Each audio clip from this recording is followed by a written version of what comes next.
بها المواطن المغربي.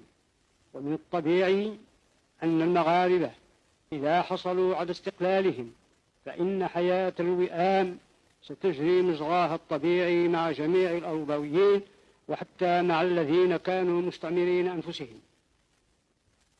والذي يجب أن يعرفه العالم المتمدن أن المغاربة ضحوا في سبيل الدفاع عن حرية البلاد الأوروبية واستقلالها في حربين متتاليتين، وخسروا فيها خيرة شبابهم بجانب الأوروبيين.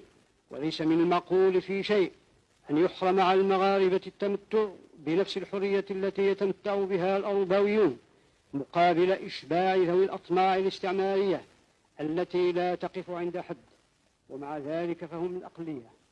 ومن الغريب جدا أن تقف الدول الغربية المحبة للحرية والسلم موقف المتفرج من هذه المعركة التي ستؤدي حتما إلى كارثة أخرى ليس لها مثيل إن لم تحل المشكلة المغربية بكيفية سلمية، وقد تتسبب في حرب عالمية ثالثة.